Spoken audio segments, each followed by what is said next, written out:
Hello. How are you?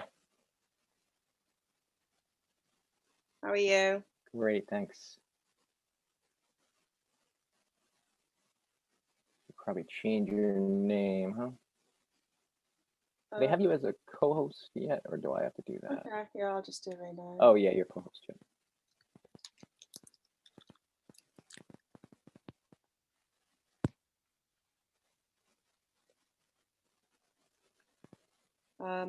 I'm kind of set up on my kid's bed rather than where I normally are because they're downstairs and making a lot of noise.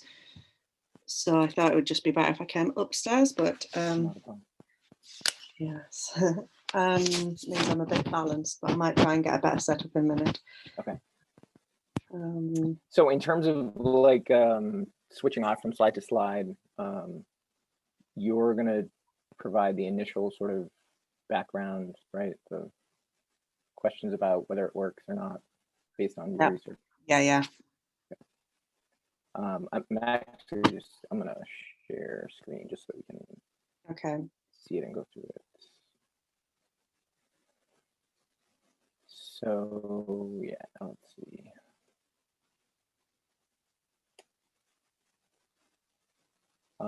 So basically just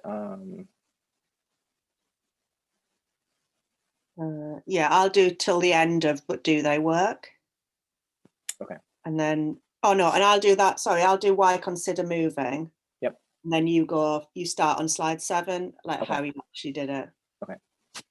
And move through that. Differences. Intake interview. The group process, the theoretical framework, advantages of BIP. Those are just what our observations were. Mm. When will you touch? You're going to touch on sort of your findings at what point? At the beginning, or no, after these ones? If you keep going down, so it goes kind of from the facilitators and then the role play, the beliefs, and then did it work? Did it work? Okay. Comes to me. I mean, I don't know if. Do you think we've got the right number of slides? I think if there was anything to cut back, it might be some of you and Melissa's reflections, given that they overlap with some of ours. Yep, so let's do that. Yeah, maybe it's like the advantages and the disadvantages, because I kind of go, so this one and this one. Yeah, good idea. And then you can focus more on kind of the nuts and bolts of how it actually worked, what you actually did. Yeah, things like private space, data security, we cover all of those things. So you're saying this one too? Under lessons learned? So, yeah. Okay. Yep. Yeah, maybe. Yeah, that makes sense. Yeah. All right.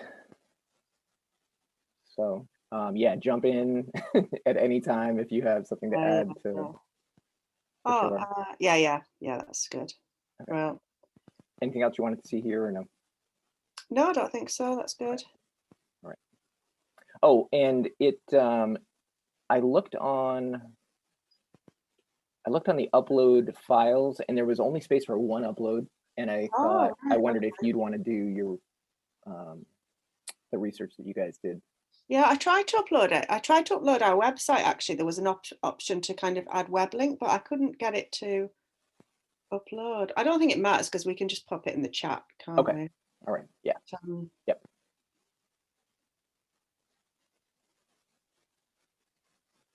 Yeah, I'll have another go as we're speaking. What are we going to say about Melissa? We're just going to say she was unfortunately called away because of a family opportunity. So I don't want it to sound like something bad's happened to her. Like, yeah.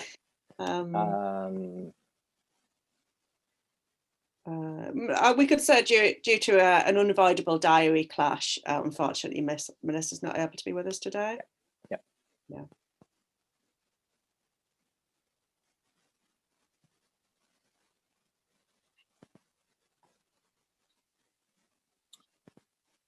So do you think when the time comes, we just kind of pop up into the meeting? Or do they I think they actually just start popping in, the attendees. here? Okay. I'm hoping we don't have to permit them in, because that would be a lot. Mm.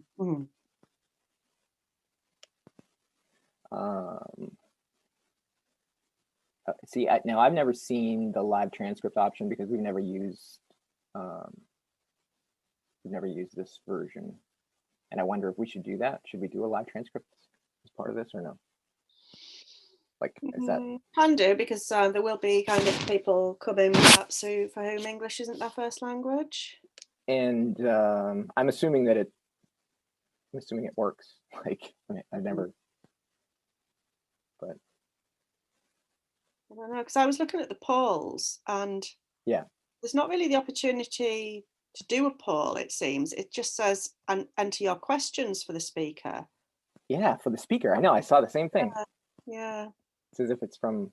And I don't know whether, like, because there's the chat box there, and then obviously there's the chat box in Zoom. I don't know if we're meant to like be monitoring both, but basically whoever's not speaking will monitor for the other person, and then we'll verbally put the question too, so that we don't have to monitor like that, keep track of that while we're speaking.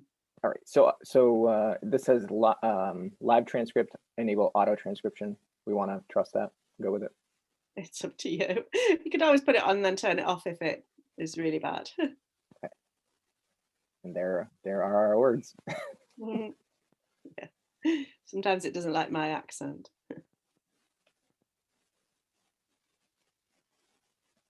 And it looks like the recording is automatic, so we don't have to worry about that.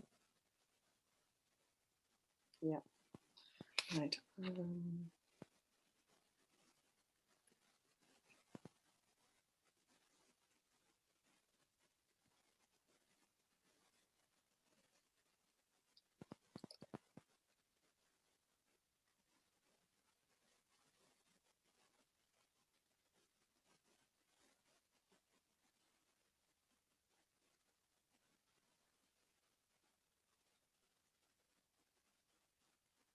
Let's see if I can get a better setup somehow.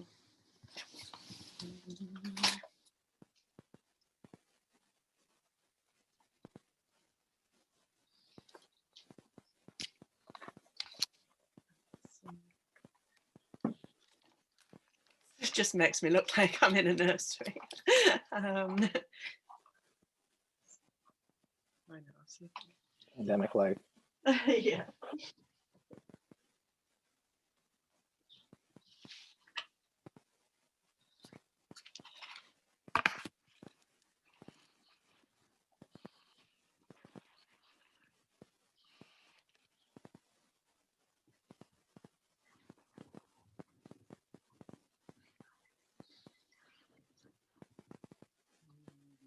Oh, that's worse.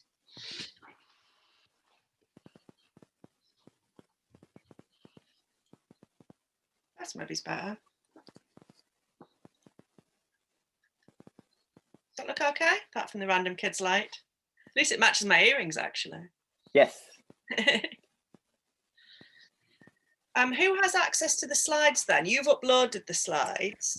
So I have them open, and I assume when I share screen like I did with you, then that will be it. So I might have to ask you to say next slide. The next slide, if that's all right. Yep. Unless you want to do that. No, it's better that you do, because there's a slight chance I might have to see to one of my kids. So. Okay.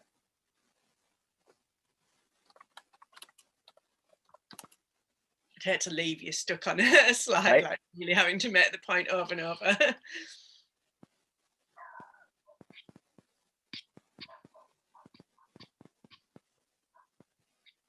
Is my sound okay? I haven't got headphones on, is it? Yes. Okay.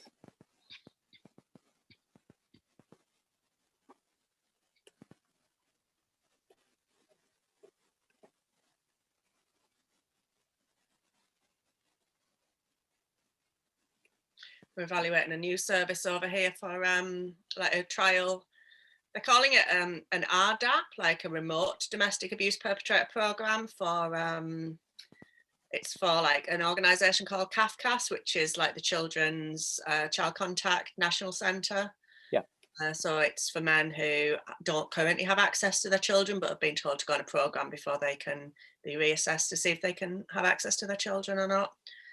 And they're trialing an online one at the moment. Sounds interesting.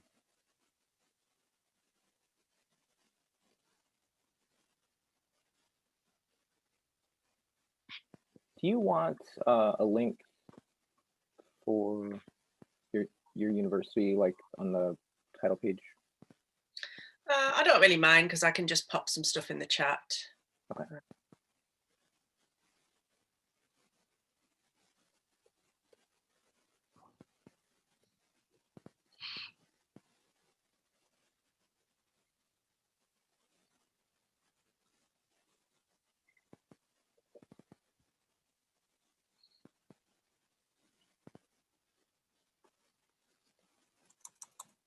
What's the COVID situation like for you over there at the moment? We are still in a state of emergency in our state, so we're still working remotely. Yeah, your school's still off. So it's sort of hit or miss with different areas in our state. My wife teaches, and her school has been in person with just, you know, special sort of social distancing regulations that have been added, but some schools are not at all. Not at all working. So we were meant to be getting. I was meant to be getting my vaccine next week, but then they've just made an announcement. There's a press conference on actually just about to start, where they're saying that there's going to be a 6-week delay in my age group. So I'm really upset, just because I'd kind of geared myself up that I was getting it. Do you know what I mean? If they hadn't said we were going to get it next week, I would feel like, well, you know, I'll just wait my turn and stuff. It's just that fact that, like, we're so close, and then they just pull it away from you. Like, so my age group is supposed to be available May 1st. So yeah, so now I'll be around about that time as well. But yeah, even as of, like, what day is it today? the 18th. Thursday. Yeah, even as of Monday this week, they were saying we were getting it next week. So it's like real kind of pulling it out for Monday.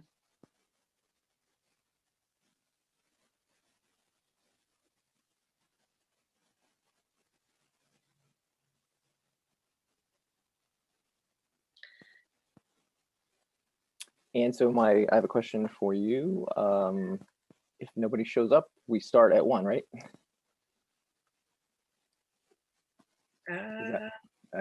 Do we do it if no one shows up? Like, because it's going to be recorded? Because this is what I was told by people that attend this often. They say people sign up so then they can watch it later. They may not necessarily view it live. So I don't know. Yeah, I guess we should then. I mean, maybe we'll wait till like a minute or 2 minutes pass. But yeah, okay.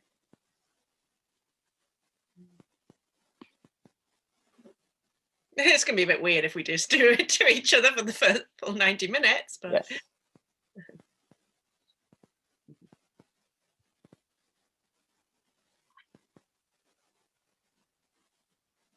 So I still don't know which chat we're using. I'm assuming it's just the one that's built into Zoom, because I don't have any way of seeing the other one before we logged in. I mean, it still says speaker only, join the live meeting now. Do you think it's worth having the slides up so that we don't have to do that, like on the first slide? Yeah, yep, let's do that.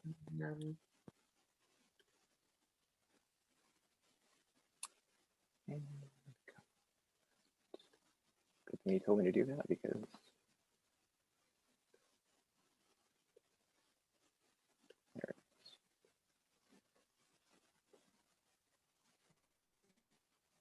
are you seeing? How are you seeing it? Are you seeing the slides on the side as well as? Yeah. Like you're seeing it. So I should probably make that a regular slideshow.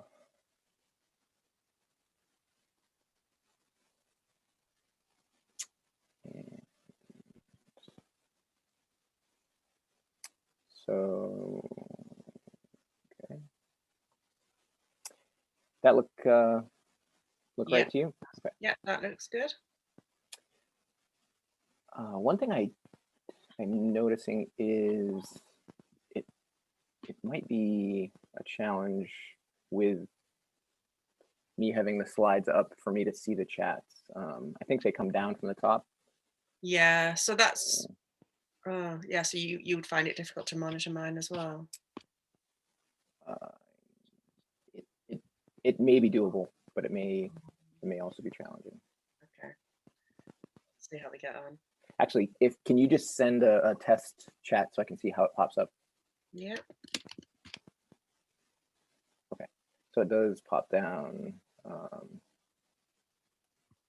and I can see it. Oh, okay, so I can actually, now that gives me the open window. I can just leave it open. Excellent. So that I can see participants joining us now. Okay, great.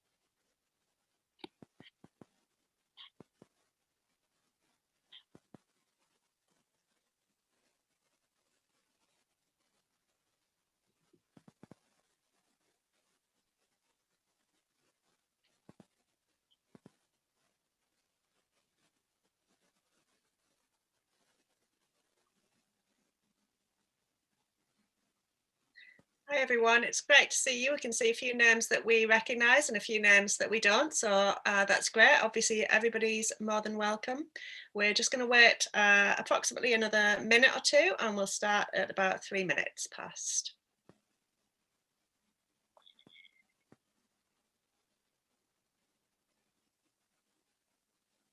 Welcome, Dorothy. I think we met at the BISME conference a few years ago, so it's the only time I've met you, but welcome.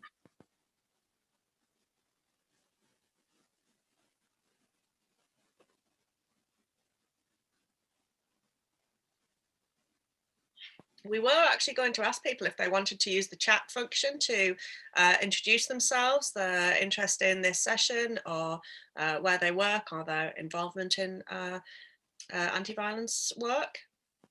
So feel free to do that. It's quite useful if you change the drop-down box from just panelists to panelists and attendees, and then everybody can get a sense of who's in the room, the virtual room.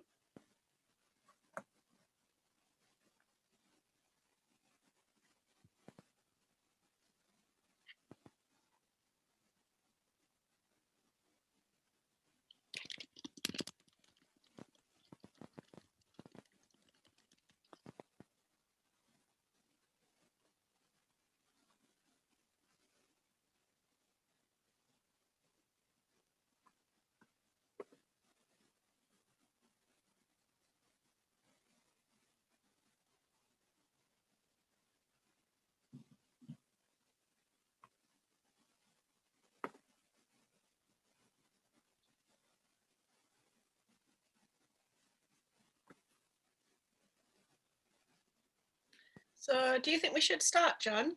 Yes, I think we should. Okay, well, welcome everybody to our session on addressing the safety of women and children, looking at video conference batterer intervention programs. We're going to have a bit of a mix of kind of the practice and the facilitator angle, and then the kind of research and academic angles. One of the things that you will see is a lot of different variations of the spelling programs, which I've noticed as we've gone through our slides in terms of the different spellings, because I'm based in the UK and John's based in the US. I'll hand over now to John, who's going to introduce himself. My name is John Heath, and I work for Family Violence Project in Maine, and that's a domestic violence resource center.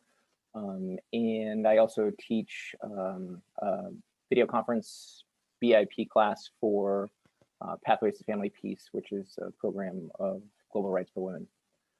I've been doing this for 15 years now, and just love doing the work, love seeing the changes that people are capable of making, and just contributing to nonviolence in our world. So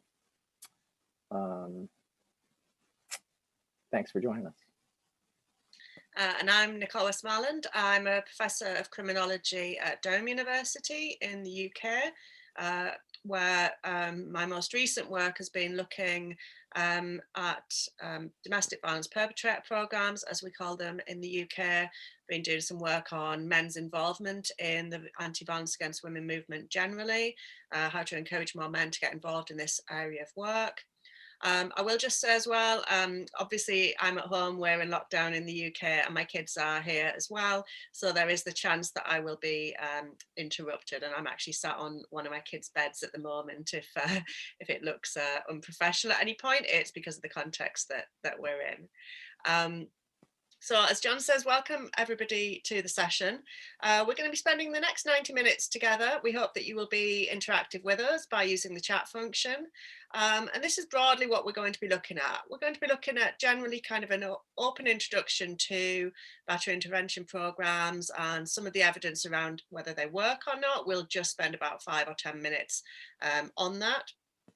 Then we'll look at why consider using a video conference version of this type of delivery for the program.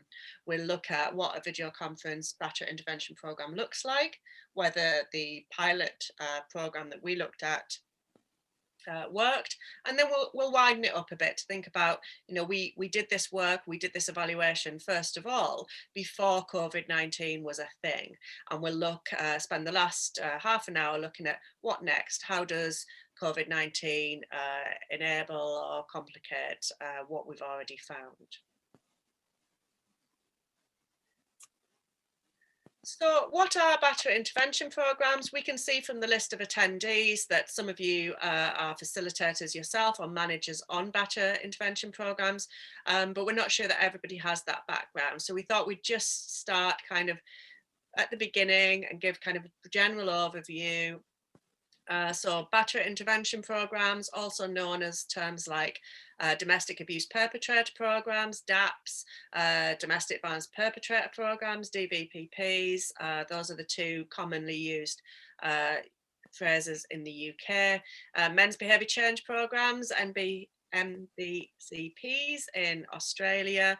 So they're called a range of different things, but they generally are group work programs. They're generally held weekly, around about between 90 minutes and 2 hours, but that does vary obviously.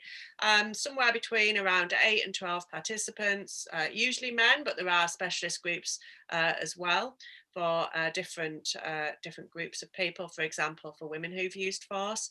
And the objective of these groups is generally to improve the safety and freedom for women and children. What they actually look like, the programs by which they operate, the systems in which they operate within, which we know from research, from Ed Gondolf's research, is absolutely vital, where they sit within a coordinated community response or not, is really important. And the regulation of such interventions varies as well. So in the UK, there's an organisation called Respect, and Respect set the accreditation criteria, and we have quite strict rules about who can be accredited in the UK, and it has involvement such as you know, having an integrated women's support service as absolutely essential and non-negotiable as part of our accreditation criteria. What's it like where you are, John? Yep, so here in Maine, we are accredited by the Department of Corrections, and that requires the same relationship with an advocacy organization. That sort of like the overarching goal is making victims safer through everything that we do. So I think in the United States, it probably varies by state whether you know, the different accreditation processes. So yeah. Great. Next slide, thanks.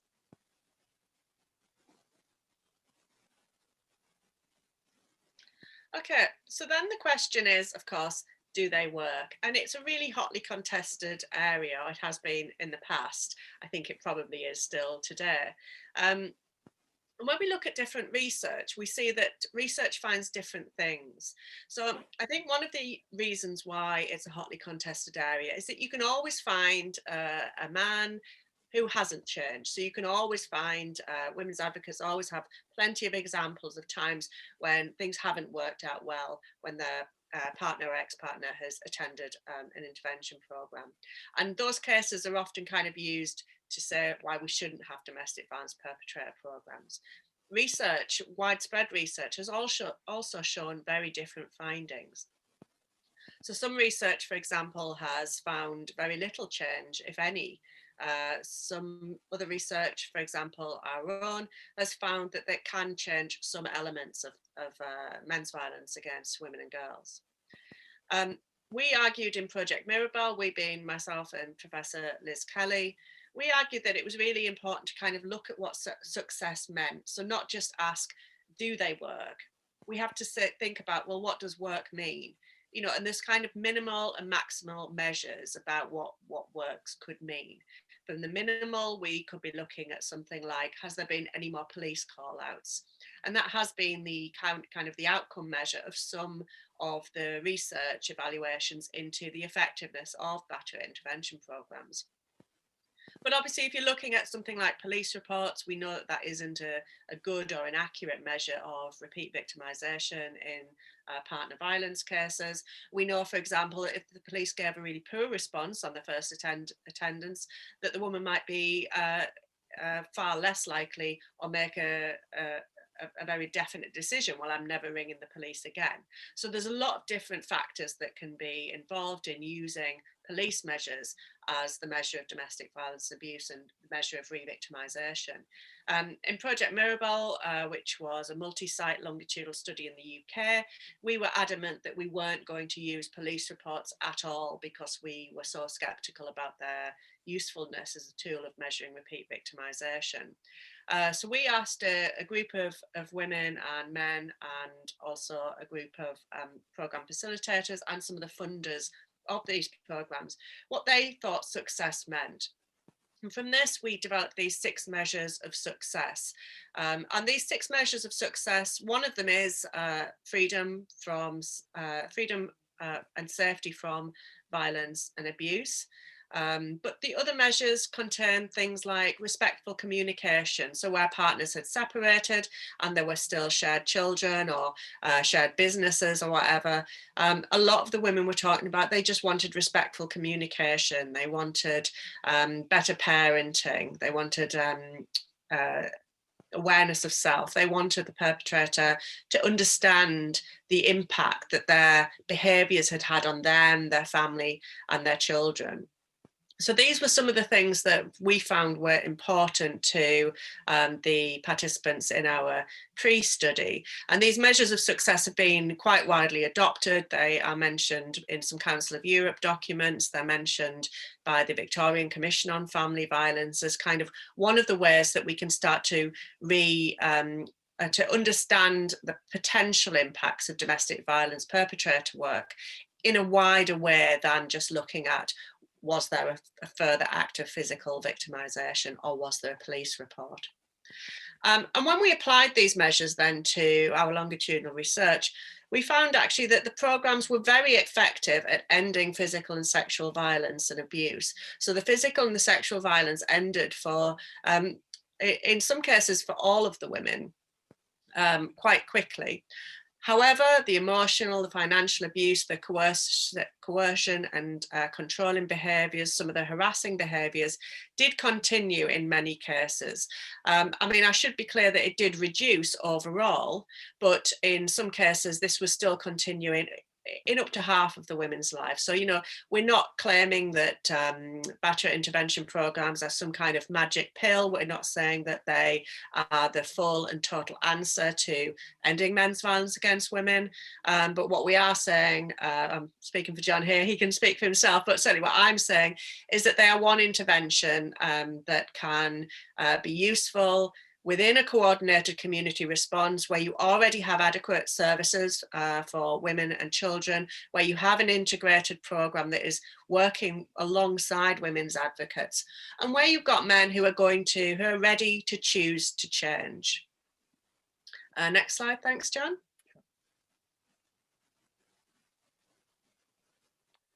So why then make this consideration? Why did we start talking about moving to a virtual, an online, a remote delivery format? Well, we're talking about pre-COVID here for the first part of our session. And we knew that a number of countries were finding it difficult to kind of keep up with the sustained rollout that was needed of batterer intervention work. I was busy at the time, particularly consulting with Australia, who were very keen on kind of exploring ideas about whether there could be any type of online virtual intervention. There was difficulties, and this is in the UK as well, for minority groups. So it was often hard to, and it is often hard to get a full group work that has minority groups in. So for example, if we have referrals for women who use force in relationships, we end up normally having to do one-to-one work with that person because it's not suitable to put them in a group with men, and there aren't any other women in the geographical area of which to do that work. It's the same in the UK for Black and minority ethnic men in some parts of the country where we've got predominantly white communities, and the issue of trying to put somebody from a Black or minoritized ethnic community in a group of men who are otherwise all white men. So there was difficulties for minority groups. There's problems with rural areas. I mean, we see this in the UK, and we do not have the rural areas that you have in the US, and certainly the examples that we heard in Australia, you know, we were talking about days of travel, not hours of travel. So there are travel issues. There's employment issues as well. Do you do the group on an evening? Do you do it during the day? What then happens with shift workers? We know that actually we know from a lot of research on perpetrators that actually having this kind of what's called in criminological terms a stake in conformity. The more that somebody has kind of a job and things like that, access to their children, the more that they have a stake in choosing to change. So, you know, it's not necessarily a good thing to, it's not a good thing to be interrupting work patterns. So there's issues around that. And just the need to scale up the work substantially. In the UK, many of our cities only are running maybe 1 or 2 group work sessions a week, and it's just not on a level that is needed when you look at the amount of victimization that is happening against women and children. We need to be scaling up this work to a much larger scale, and I think a lot of countries are just beginning to realize that a lot of their strategies, a lot of their interventions and plans around violence against women and girls are overly focused on women and children and keeping them safe, and not always thinking about how do we actually stop this violence from happening in the first place, and also how do we react once it is happening. So these are some of the issues which I think have been leading some countries in the world to start thinking about, should we be going down this route? Should we be considering it? And I think John and Melissa, who we should have said at the start, sorry, that Melissa had a diary clash, which meant that she wasn't able to be here today. I know she was really looking forward to it, and she sends her apologies for that. And John's going to be representing and talking about the work that he and Melissa have set up. Over to you, John.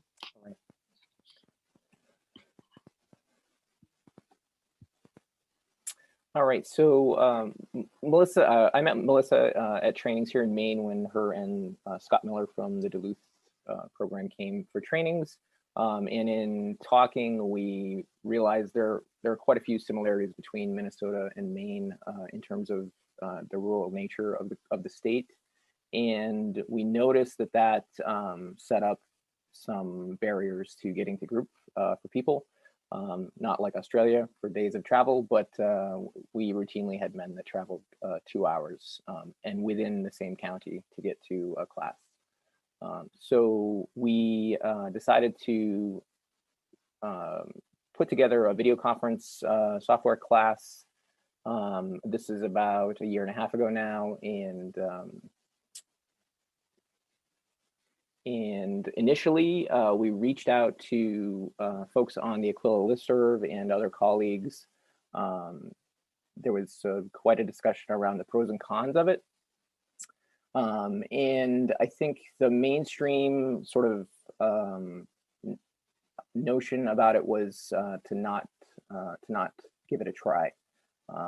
We decided that it was important to really try to suss out what the cons were and sort of show them respect by addressing them and using them to sort of influence the work going forward. We wanted to be transparent and put in the safeguards that the advocates were pointing out to keep victims safe, and to also run a program of accountability for participants. So Melissa reached out to Nicole to discuss doing the research. Nicole sort of volunteered to do this research of this pilot project. And interestingly enough, when COVID-19 arrived, it sort of became the thing that you had to do if you wanted to have classes. I know that here in our state, it was a long discussion from about March until September before we had the statutes in place that we needed to begin doing video conference. Comparison of in-person groups to video conference groups. Initially, there was quite a difference, I would say, because the challenge to get used to the format was so new and difficult for everybody, including participants and us as co-facilitators. We got criminal court referrals from judges and probation. Referrals from Minnesota, Maine, and Texas were sort of like the original goal. But initially only Minnesota was approved. So we've been doing referrals. So initially started doing referrals just from Minnesota guys. And we've added other states, throughout the year and a half that we've done this. The intake process is really wholly online. The participants download the intake form, fill it out, resubmit it by emailing it, and the intake interview is scheduled. And all communication for that is, as I said, done by email.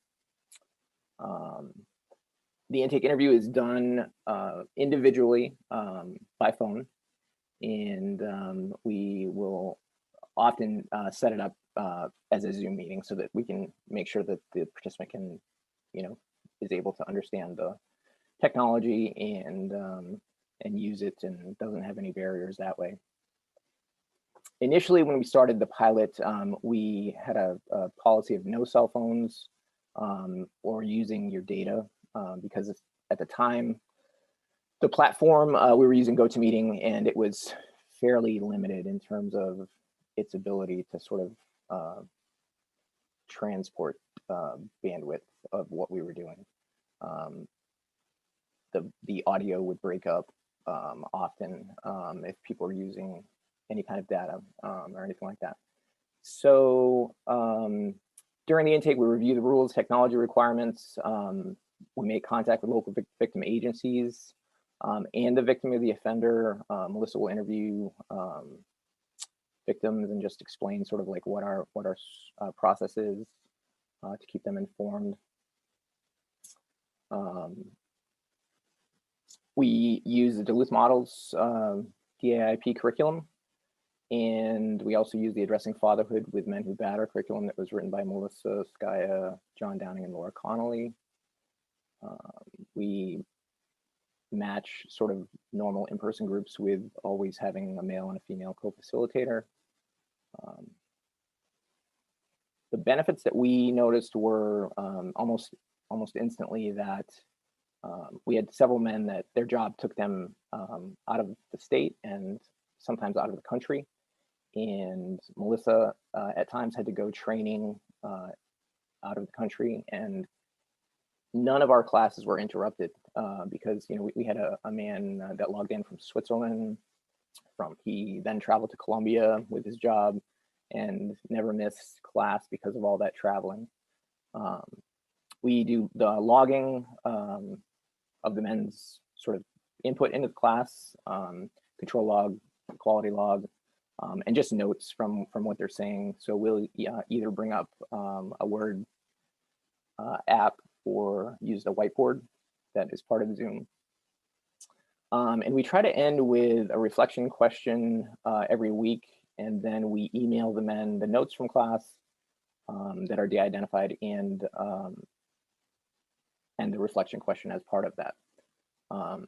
The other thing that we try to do is at the end of every class, try to do like an exercise where they're focused on something that just sort of lightens their thinking. You know, it might be think of a nurturing smell that brings back a happy memory for you, something like that, and then they just share it, and that sort of helps us to be grounded before we leave at the end of the session. So for those of you that don't teach BIP that are here in attendance, we wanted to just sort of go over the theoretical framework of the work that we do. And we really are intent on following the Duluth curriculum, and the framework that is founded on is that each facilitator conducts a class within a community and a personal philosophical framework that either supports a man's process of change or reinforces his dominance. And the reason that that's important is because in doing this work, you have to examine your own sort of beliefs about men who batter and examine whether or not you believe someone can change.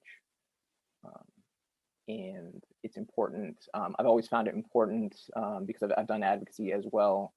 I found it important to remember that this guy that's in my class who's there for really harming his intimate partner and loved ones, there are parts of him that his family adores and values and really celebrates. And I need to be able to sort of hold in balance both of those things. The damage that he's done and the danger that he poses, and his value as a person that people love. And so I think that's an important part sort of the philosophy. So the curriculum that we use is based on a theory that domestic violence stems from men's belief in entitlement, which then justifies the use of certain abusive tactics. The interesting thing that we see is that in terms of hierarchy, every aspect of our lives and our culture really is built on hierarchy. Schools, churches, places of work, it's all sort of structured in terms of hierarchy. And so that sort of cultural acceptance, the messages that people receive, that men receive, really sort of works to inform the beliefs that they carry with them. Men that we see often have history of child abuse, exposure to, you know, poor male role models, hostile attitudes toward women growing up, observing their mom, you know, being abused, usually exposed to alcoholism, racial and class oppression, sometimes a denial of love and nurturing as a child. And so our responsibility is to really encourage like changing long-held patterns of belief, sort of inspiring them to really take responsibility for the destructive nature of their behavior, and at the same time sort of recognizing they're not responsible for all of the things that contributed to those beliefs that they adopted, all of the things that happened to them growing up, the cultural messages that support you know, somebody always being in charge. So those things are those things are things that we hope to change through like a coordinated community response, which is why, you know, a batterers program can't work on its own independently. It needs to be connected to the courts and advocacy and community groups where the whole community is working to change the dynamic that says power and control strategies work. So one of the exercises that we do is a sister role play. And that's just, you know, one of the things that we do with the beliefs that we sort of track from the men's input in class. So what happens is Melissa will play the sister, and she will sort of with each man interact in a role play where she says, you know, hey, I've been dating a guy for about 8 months. He's asking to move right in with him. But recently he said some things that make me wonder, like, you know, what he's about. And so I need your advice. And so what we do is, you know, over the course of the classes, we log each participant's sort of beliefs, right? The things that they say that show, you know, what their thinking is, the sort of root of their actions, right, is their beliefs. And so she'll use those as statements of what her boyfriend is saying.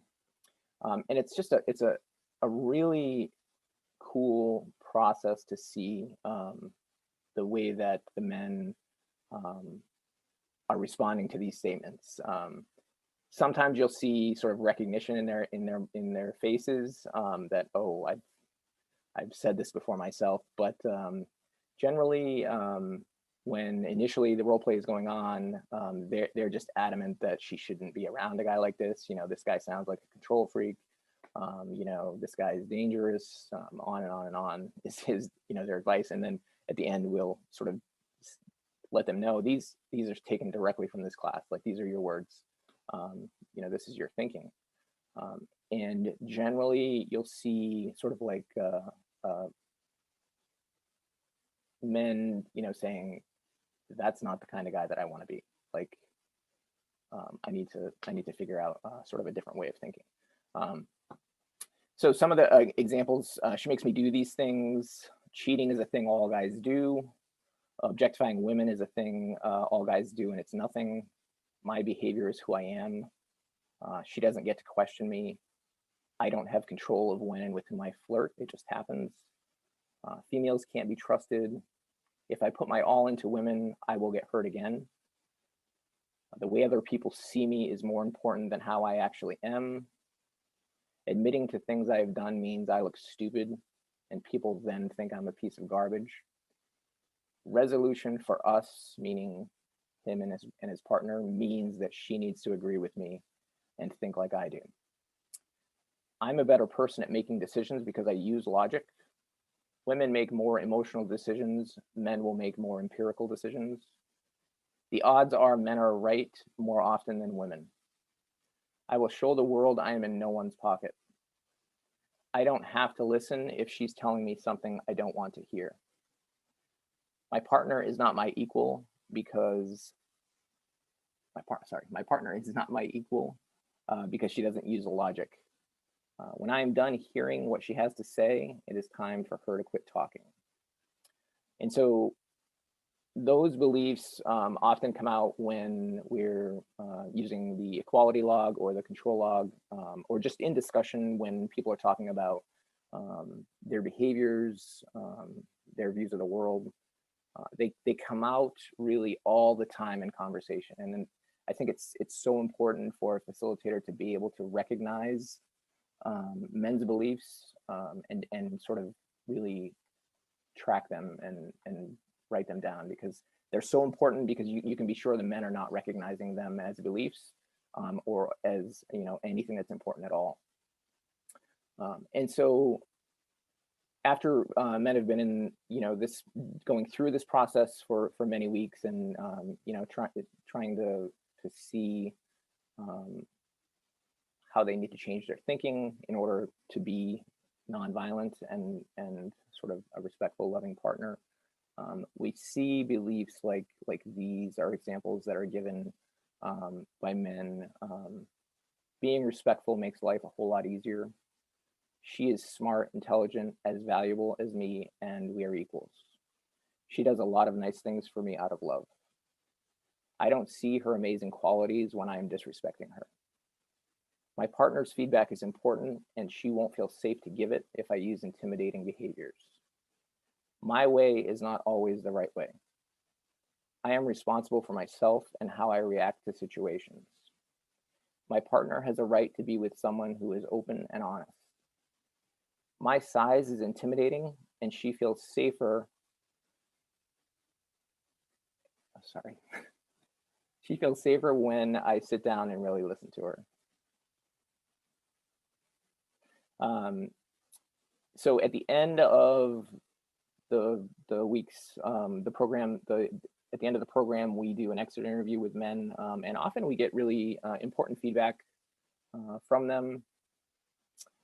We just ask them to be candid, giving honest feedback with no risk of retaliation.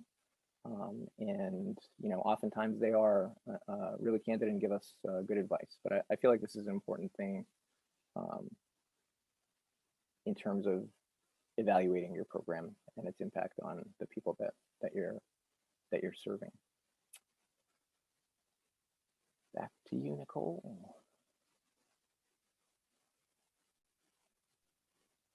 Hi, sorry, I was just seeing that somebody had their hand up, I think, and I was just about to type a message to say, if you've got a question, feel free to put it in the chat, and John will just monitor that while I start the next bit. Yes. So did it work in terms of what was piloted, the program which John and Melissa were running? Well, like I said with Project Mirabelle, it depends what works means. We weren't able to do an outcome evaluation of the work. We were only able to do a process evaluation. So we weren't able to track the outcome for the men through the female partners over time, as we were in Project Mirabelle. So our findings around this are a little bit more cautious. Obviously, it was just a pilot. So we don't have the sample sizes that would be involved in larger studies either. So we would still just say, though, it depends what works means. Generally, we found that it solved some problems, but created some other ones, some of which might be anticipated, some of which weren't. And the write-up of this work, if you're interested, will be published in the Journal of Gender-Based Violence, and it should be available in the coming months. Or if you want, you can write to me separately. I'll put my email address in the chat in a moment when I stop speaking, and I can send you a preprint copy of that, no problem. So we used observational data. We looked at, so that means that myself and a researcher, Rosie Bellini, we sat in on the virtual sessions. Obviously something we couldn't have done if they were held in person, because we were in the UK and the programme was in the US. So what we did was we obviously had ethics approval from our university. We had consent from the men who agreed for us to observe the sessions. And at the beginning of every session, we would say hello, we would remind the men that we were there. We would follow the exact rules that were required of the men in the group work project. We would follow those ourselves. And if anything, we exaggerated those rules. So for example, as John said, one of the rules was, I think, that you had to wear headphones so that other people couldn't overhear other people in the group work talking. So we would wear headphones, but we would make sure that they were kind of very visible, just to kind of demonstrate the fact that we were being respectful and following the same rules as they were following. But once the program actually started, we would then hide our image. So we would be there in the background, but we wouldn't be there kind of in the line of sight of the men. So we observed around 40 hours. We got about 40 hours of observational data there. We did 4 interviews with facilitators, with John and Melissa, and 2 other facilitators of another intake of the pilot program. we did 12 interviews with observers. So the observers were people who were there on the same basis as us. They would be there at the start, they would introduce themselves to the men, and then they would hide their screen. And the observers were really experienced facilitators from elsewhere in the world who were interested in potentially thinking about setting up programs such as this in their own country. So they were there as observers to the program, and then we utilized that within our research methods. So then we did an interview with them because it was useful to see how other experienced facilitators experience the this format. And finally, we did 4 interviews with the men who were on, 4 of the men who were enrolled on the programme as well. We weren't on this occasion able to interview women victim survivors, the partners or the ex-partners or the children because of the limited nature of this particular evaluation. Partly we had no funding at all to do this. We were doing it as part of an interesting experiment, and there was a separate evaluation done from the women's point of view, which John will talk about the findings from the women's point of view after my bit now. Next slide, thanks, John.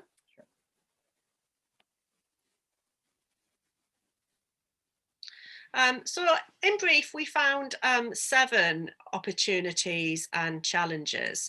And like I said, these are outlined in our article, which we can send you. I mean, you can always pop your email address in the chat, actually, and I can just send you it to cut out the hassle of emailing me if you want. The first one was technical performance of the online platform. And I think it's hard to kind of, in a way, think back to pre-COVID times that, you know, we weren't really using these platforms in, well, certainly we weren't in the UK on a regular basis. It was seen as something that was kind of unusual or niche to be delivering something on a platform such as this, which we've obviously now got used to in every part of our life. But what it did mean was that we were delivering this first finding around the technical performance was being delivered in a different time. It was a different time when the facilitators weren't used to using webinar tech as much as they are now, and the men also. This was something that was much more new and fresh at that time.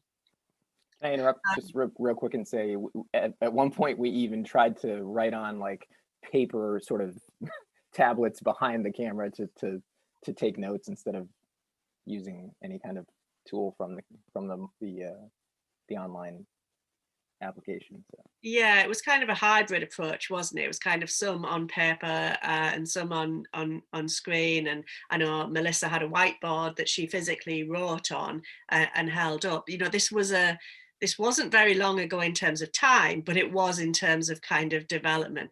And the tech wasn't as developed then either, because it wasn't being used or rolled out in this way. So for example, some of the problems that were faced were around things like showing videos, something which I know now isn't an issue, some issues around data connections, and one of the facilitators felt that they were asked to sometimes act as, and I use their words, a remote technician, and felt that a lot of facilitator time, particularly in the initial stages, could be taken up by doing this work. That wasn't as much the case in the sessions which John and Melissa facilitated, because I think they had a bit more preliminary work with the men in terms of checking some of this out before. However, it certainly was the case that in the early sessions particularly, they were fraught with some technology problems. The second point is accessibility of program in terms of attendance. So, you know, we're not kind of saying that some measures of success kind of just count program attendance as a measure of success. You know, well, how many people started the program? Well, how many people continued it? So we wanted to make sure that this wasn't kind of just something that was seen as successful just because the men attended. But on the other hand, you know, it did seem to increase attendance. It did, in the words of one of the observers, remove the excuses that some people would have for engaging in services. The facilitators also saw a lot of the benefits, and some of the observers saw a lot of benefits to this way of working. You know, it was cheaper because it meant that you know, in the words of one of the facilitators, mileage, petrol, managing traffic, I don't need to think of that when I'm online. I'm definitely in a better mood when I'm not behind the wheel for long periods, which is better for everyone. Another facilitator, and actually one of the men themselves, talked about being able to travel with their job at the same time. I didn't miss anything. Getting the time zones right was the only challenge. The third issue was around group work communication. So obviously learning through discussion is one of the core parts of a domestic violence perpetrator programme, so that these kind of pro-social behaviours can be identified and encouraged or challenged with, sorry, the pro-social ones would only be encouraged, they wouldn't be challenged, encouraged within a group environment. However, we did find that even when there was good technological support, that there was there was slightly less interaction between the men directly. So some of the interaction tended to go through the facilitator and then back out to the other participants. So one of the observers said, for example, there's something about the technology in the session that made the dialogue much more difficult. I mean, in real dialogue here, because it's really hard. Sometimes it felt like I was watching a series of one-on-ones. So that kind of issue about being able to make sure that that discussion still flows where possible in the same way as it would in the room, which obviously isn't something that always happened. Similarly, the men sometimes were a bit worried about kind of crosstalk and multiple conversations. You know, it's difficult sometimes to be worried about kind of interrupting to challenge and things on a virtual platform. I'm sure we've all seen this a little bit more within meetings as well. So one of the men, for example, said that they felt it was a kind of a turn taking. One saying, if two people started talking, we'd stop immediately and make sure that one person took over the conversation, and it would kind of repeat like that. But on the plus side, some of the facilitators and the observers identified as a theme that a lot of the things which they see disrupting classes in an in-person class weren't there online. So, for example, one of the observers said, you know, juvenile behaviour such as sniggering or rudely coughing, which can be sometimes found within in-person groups. Maybe it's coughing not the best example during these days, but they found that it was entirely absent from the online programme. I mean, I should also say here that we didn't necessarily have, you know, we didn't have a random sample of men who volunteered for the pilot. You know, these were self-selecting men who volunteered and particularly wanted to take part in this pilot. So it may have been that they were less likely to do these kind of the more messing about things from the start. Individual participation and conduct, therefore, is our next theme. And some felt that the online format had kind of some openness in terms of, he said, it makes it much easier to share my own self-reflection in the group. I felt like I'd build a sense of trust between these men a lot easier. And similarly, one of the men on the programme said it feels more comfortable sitting on your own with other people in a place that you know. I felt much more comfortable being able to share things I wouldn't have been able to say in person. And another man said, you know, the online group almost seems more private. Even though you've got people looking directly at you, it just seems more private. You haven't got everybody in a real room staring. And I know certainly that some of the facilitators did feel that in some cases they were getting earlier disclosures and a little bit less minimisation of violence and abuse happening through the online format, again with the proviso that this was a small format and it was a small pilot and it was self-selecting men participating. Moving then on to online facilitation methods. We recommend that in kind of non-COVID times, if you were thinking about designing something like this, if possible, it should be with facilitators who've co-facilitated before and aren't trying to facilitate for the first time in an online format. And of course, this is one of the advantages. Mind it may have some flip sides as well, but this is potentially one of the advantages, that you can join facilitators or experienced facilitators who aren't necessarily in the same part of the world or in the same state. But we would say that, you know, that there needs to be some practice of that co-facilitation style before you move online. And there is a different way of facilitating as well. You know, I talked a few minutes ago about this kind of changing it from the group work to the one-on-one conversations. That kind of different style of facilitation needed to encourage that discussion is a little bit different and needs to be practiced essentially. Program content. There was some issues, like I say, about the video, and some of the facilitators felt that curriculums which are very video heavy, which I guess increasingly the case, was a problem. But I think that has been lessened as the technology has caught up with the need to do this type of work. So for example, one of the facilitators said, you know, I'm good with an in-person whiteboard, but I'm just not a fast typer. For me, the digital whiteboard was effective.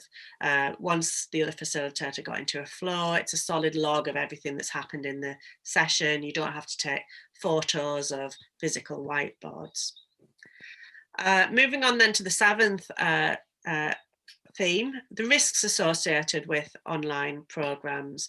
You know, I've talked a lot about some of the benefits, and I've talked a lot about the reasons why to move online, but that's not to minimize any of the potential risks. And I know we're going to talk about that a little bit in the final half hour, when we talk about kind of the impacts of COVID and the future.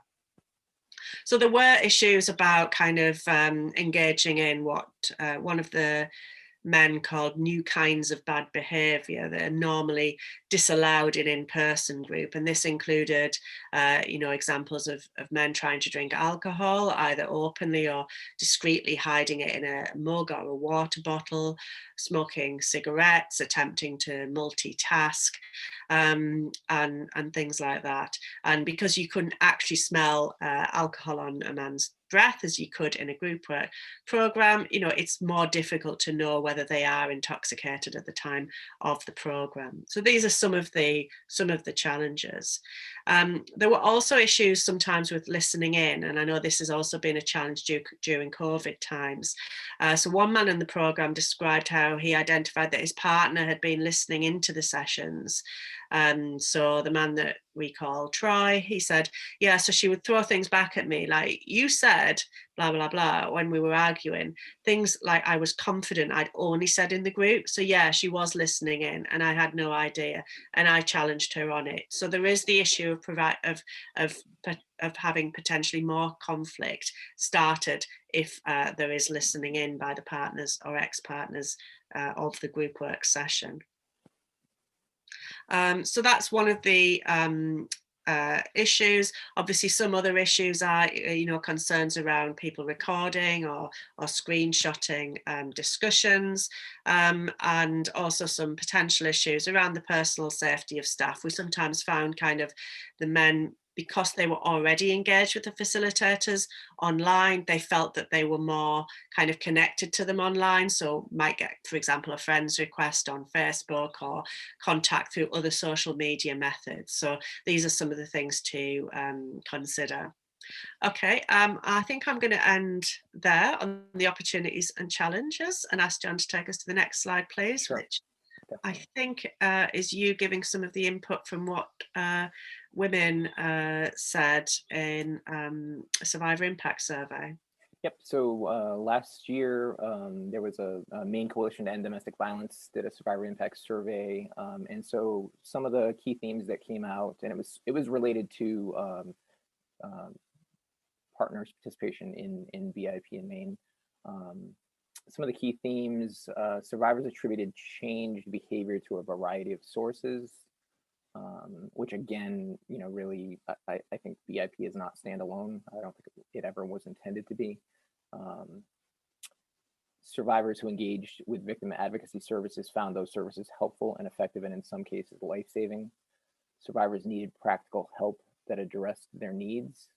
Survivors want meaningful accountability and consequences for non-compliance. Survivors want their partners and former partners to get the help they need. Survivors need accurate information and clear lines of communication to plan for safety. Survivors want a coordinated community response. Survivors often found value in protection orders and probation. Survivors care about the harm done by people who abuse themselves, their children, and others. The survivors attributed increased safety to the following factors were what came up the most. Fear of arrest was one contributing factor that they felt increased their safety. Fear of incarceration, probation, and the oversight of probation, the batterers program, protection orders, sobriety of the person that harmed them becoming sober, and personal motivation of the batterer to commit to change.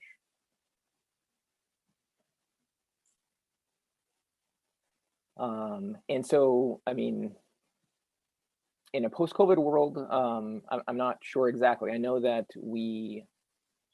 we've always maintained that in-person is, really the desired place to do BIP. That video conference BIP would be second best. So I feel like there's definitely room for video conference BIP. I know in Maine we were having conversations around topics Nicole had mentioned in terms of using it to reach underserved populations where there isn't a critical mass in our very rural state to hold a culturally relevant class for certain individuals and groups of people. And so I can definitely see that becoming a useful sort of future, use of video conference classes to specifically address situations like that. I could see it even bridging across different states if there were communities that were similar. And again, not a critical mass of referrals. So what about the international perspective, Nicole? I think the next slide might be how it was implemented in Pathways for Family Peace. Sure. So yeah, during sort of initially, Melissa interviewed 7 women about their thoughts and concerns about doing video conference men's group. They strongly cautioned to not do it with men who are currently living with a partner. So that was went into the guidelines that were created. They wanted to make sure that the survivor would never be home during the time of group process. All were concerned about threats of harm to the children who may be home as well. Because of the pandemic, kids were not in school in many places. The closer access he has to women and children immediately after group was also a concern. There was no time to sort of like wind down after group. And if he leaves group feeling bad, he will take it out on us. And we really tried to be accountable to that and responsible for making certain that we were not connecting in a way that, you know, we were super challenging or really focused on some, you know, things that would sort of bring the whole group sort of emotionally escalated. So that was something that we really focused on. Some women felt it was better to give him a break right now from group because of concerns of money, and other women felt like it was best to keep going. All women cautioned programs from making contact with them during this time over the phone, because women were more likely to be near him because of the pandemic.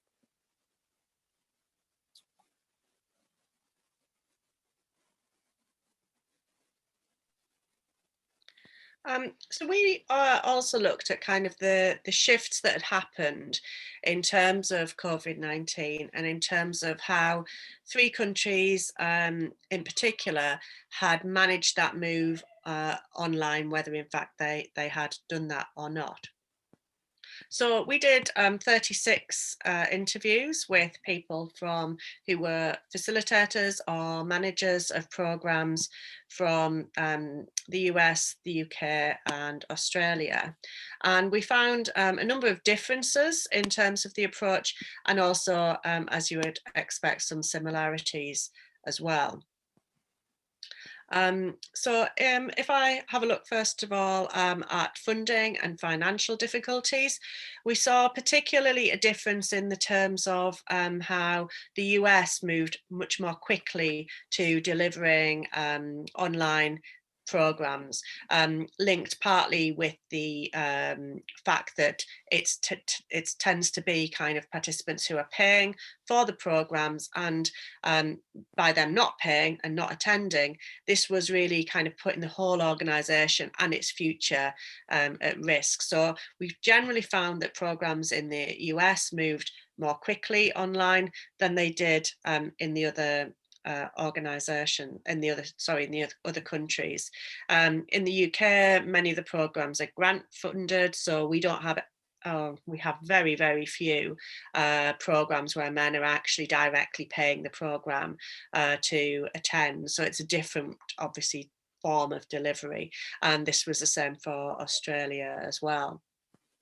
I mean, this moves me on to how and to what extent COVID impacted on their work as well. We saw a much more substantial impact and a much quicker impact on the work in the US and in the UK, where people said, you know, well, on the Friday we were ordering in extra cleaning materials, and by the Monday we were shut and everybody was working from home. So that kind of speed of lockdown, and in many cases an unanticipated speed of lockdown, happened much quickly in many parts of the US and in the UK, obviously not all parts.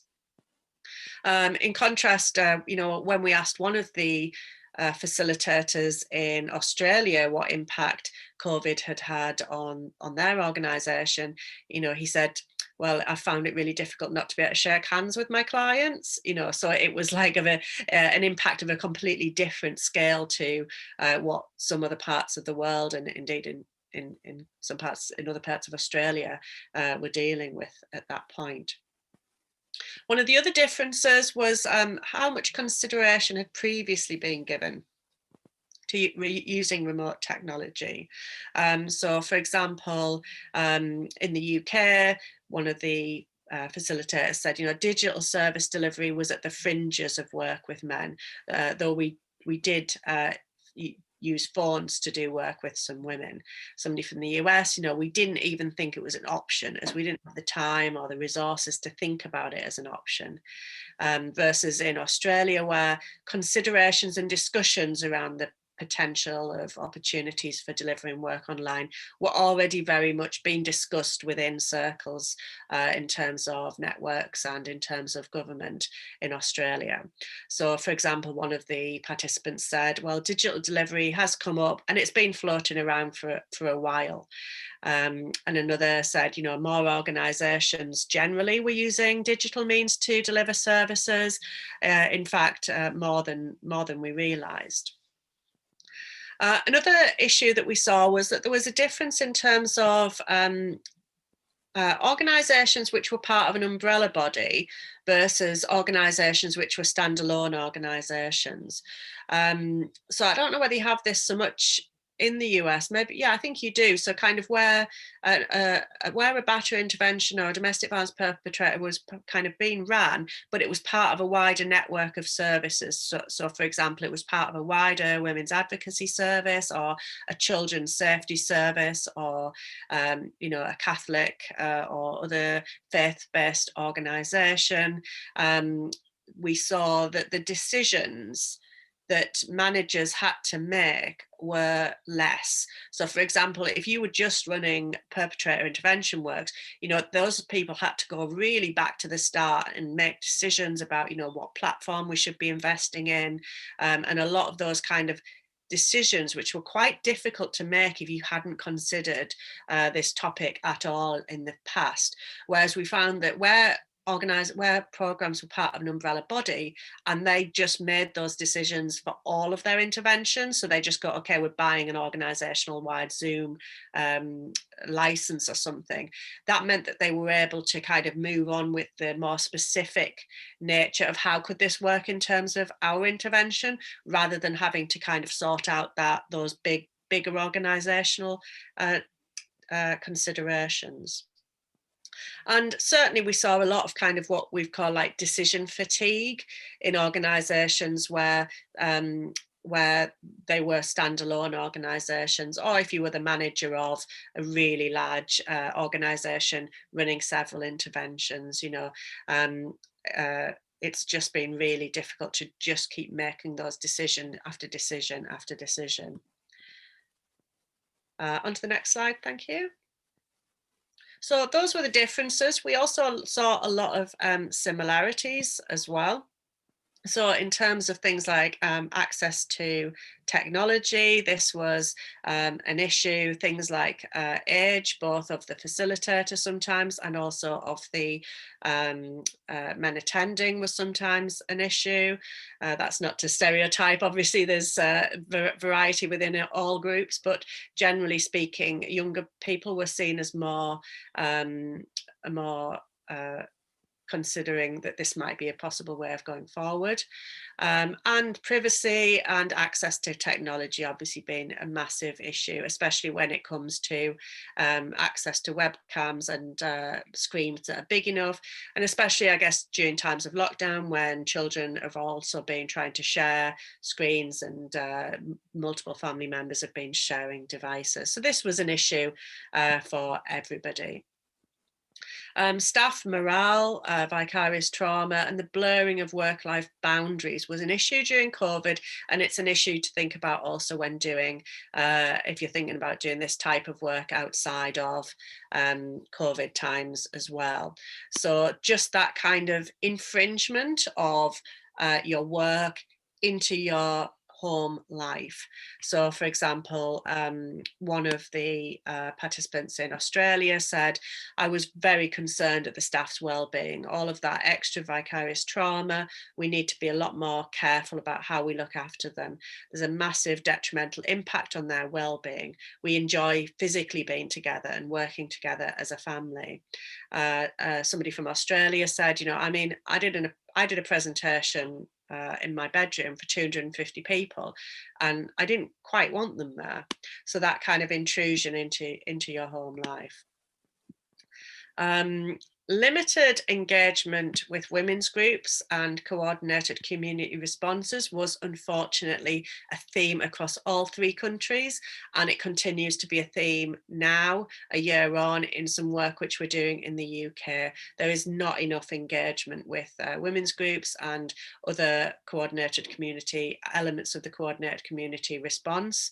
And in many cases, women's organisations were just being told what was going to be happening. They weren't truly being consulted on.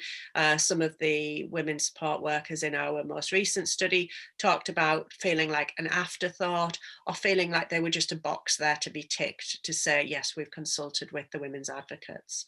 So that was an issue, and it continues to be an issue now. Hesitation towards the unknown was also an issue. So what we found was that whenever people hadn't done something, they were very hesitant about doing it. But once they'd done that thing, they kind of felt much more comfortable with that thing and tended to hesitate against kind of the next jump of things to happen. And there was a consistent view that we were never going back to, you know, what people called normality.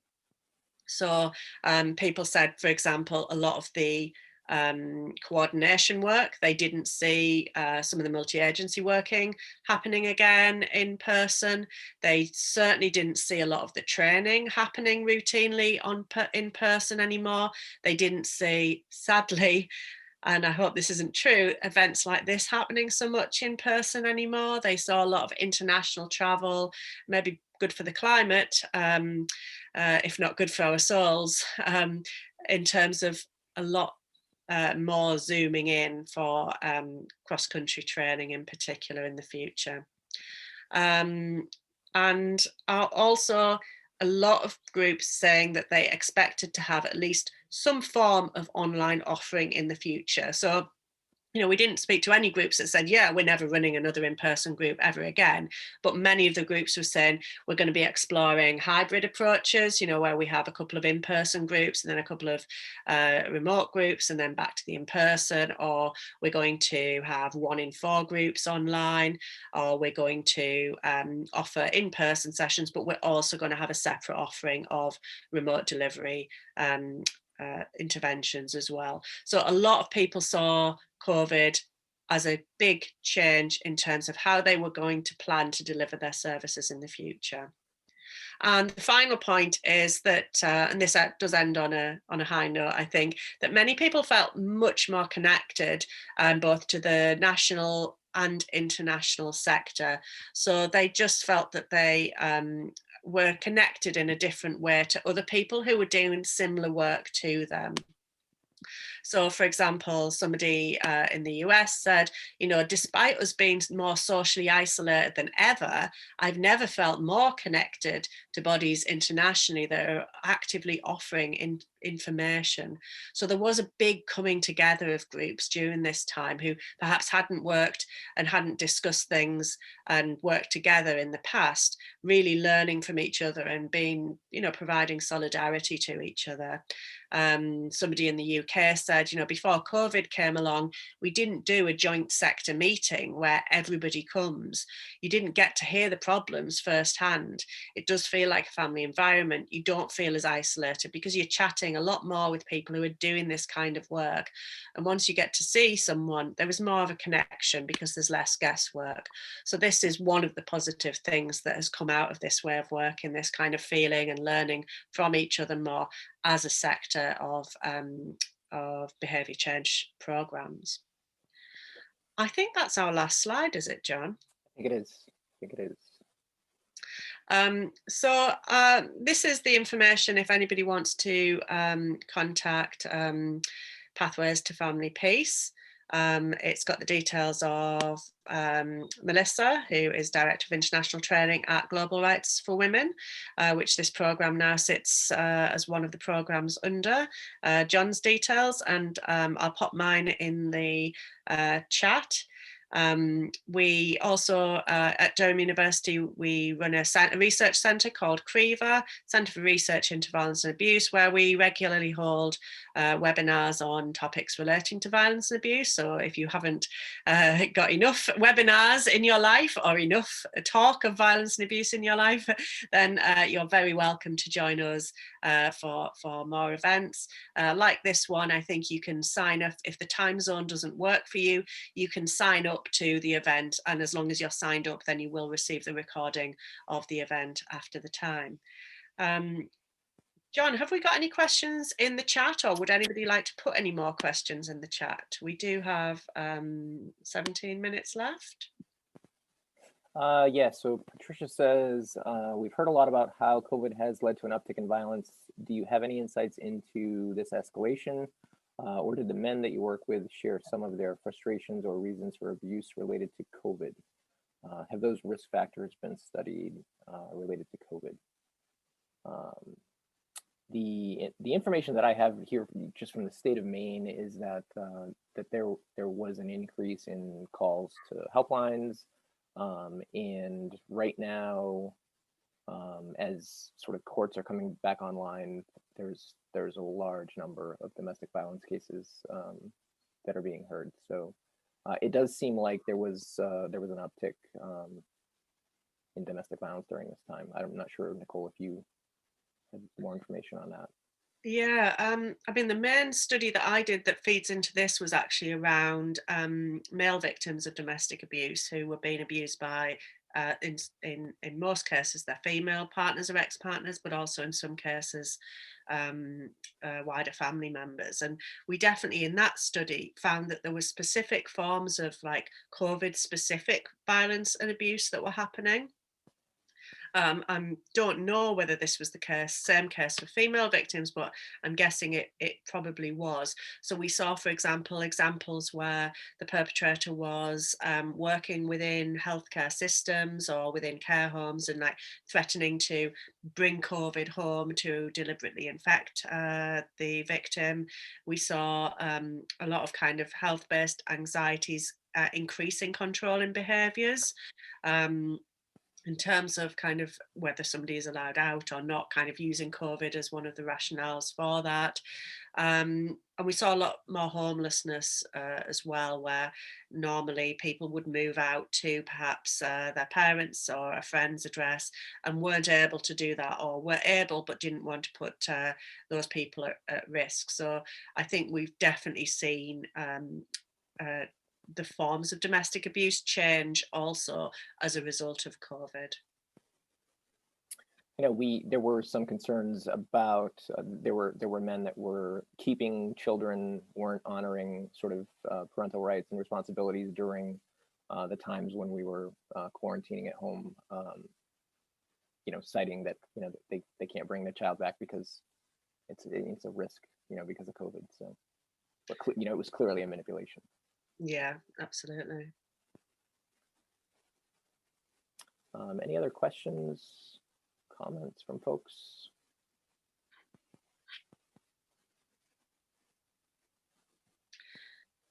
Great. Well, we are about up to time. We're a little bit finishing a little bit earlier, but I guess people want whatever time zone they're on, they want lunch, or for us it's 6:15 in the evening. So I am getting pretty hungry. I think that's a good reason to end a few minutes early if there aren't any questions. Yeah. We'll mop up, we'll stay connected. Some people are saying don't close it yet, they haven't written everything down. We won't close the Zoom, but we will end the session because we'll stay on, because we'll make a note also of the email addresses, and I haven't even put mine in yet, I realise. We'll stay on Zoom and we'll have a chat with anybody who does want to stay for the last few minutes, and we'll take down the contact details of people who have attended. Let me make the web addresses visible again. Sorry. So we'll just say thank you so much to everybody for attending, and thank you to everybody who's listening back on record.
folks have all the information that they need from this screen?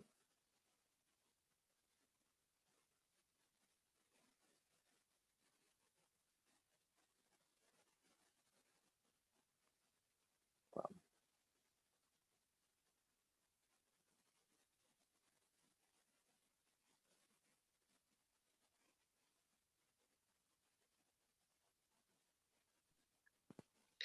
I've got all the email addresses down now, John, Oh, for great, great. who wanted the copy of that work.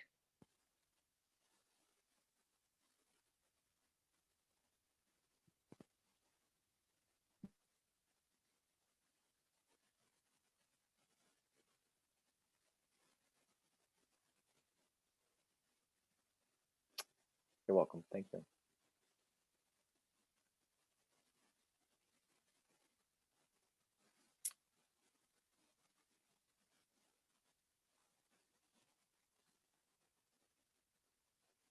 So Nicole, I think we'll end the recording, end the session, yeah. Yep, great. Nice seeing you again, John. Thank you, good seeing you. Bye. Bye-bye.